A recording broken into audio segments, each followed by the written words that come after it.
ഇവിടെ ഒരു ഗൊറില്ല അതിന്റെ ഫുൾ ഫോഴ്സ് യൂസ് ചെയ്ത് അവിടെ നിന്ന് പോയ ട്രക്ക് തള്ളാൻ നോക്കിയാലും ഒരു ഇഞ്ച് പോലെ അനങ്ങുന്ന ലക്ഷണമില്ല. ഇത് കണ്ടതും ഡ്രൈവർ, നിന്നൊക്കെ ഫുഡ് കഴിക്കാൻ മാത്രമേ കൊള്ളാം, നിന്നൊക്കെ എന്തിനു കൊള്ളാടാ, ഗൊറില്ല ഇതെന്തൊരു ഇഞ്ച് പോലെ അനങ്ങാത്തതെന്ന് വിചാരിച്ച് വന്ന് ഏന്തി നോക്കി. അപ്പോൾ ഡ്രൈവർ ഹാൻഡ് ബ്രേക്ക് ഇടാൻ മറന്നിട്ടുണ്ട്. ഇപ്പൊ ഹാൻഡ് ബ്രേക്ക് വലിച്ചതിന് ശേഷമാണ് ആ ട്രക്ക് നീങ്ങാൻ തന്നെ തുടങ്ങിയത്. എന്നാൽ അത് തള്ളിക്കൊണ്ടിരിക്കുമ്പോൾ തന്നെ ആ ട്രക്ക് സ്റ്റാർട്ടായി. അത് സ്റ്റാർട്ടായ സന്തോഷത്തിൽ ഗൊറില്ല കയറിയോ ഇല്ലയോ എന്ന് നോക്കാതെ ഡ്രൈവർ വണ്ടി ഓടിച്ചിട്ട് പോയി. ഇതിനെ കൊണ്ട് കുറെ ദൂരം ഓടാൻ കഴിയാതെ ടയേർഡായി പോയി നിന്നു. അപ്പോഴാണ് ഒരുത്തൻ സൈക്കിളിൽ വരുന്നത് കണ്ടത്. പെട്ടെന്ന് അവന്റെ സൈക്കിൾ തട്ടിപ്പറിച്ച് ട്രക്കിന്റെ പിന്നാലെ വരാൻ തുടങ്ങി. എന്നാൽ സ്പീഡിൽ പോയ ട്രക്ക് ബ്രേക്ക് പിടിച്ചതും അവൻ നേരെ പോയി ട്രക്കിലിടിച്ച് കൂട്ടിൽ ലാൻഡായി.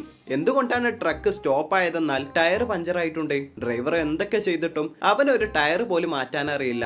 ഇത് കണ്ടതും ഗൊറില്ലയും ആകെ ടെൻഷനായി. ഇവനൊക്കെയാണല്ലോ ദൈവമേ എന്നെ സൂവിലേക്ക് കൊണ്ടാൻ ഏൽപ്പിച്ച മണ്ടൻ. അവസാനം അത് തന്നെ ഇറങ്ങി വന്ന് 2 മിനിറ്റ് കൊണ്ട് ഓൾഡ് ടയർ മാറ്റി പുതിയ ടയർ ഇട്ട് കൊടുത്തു.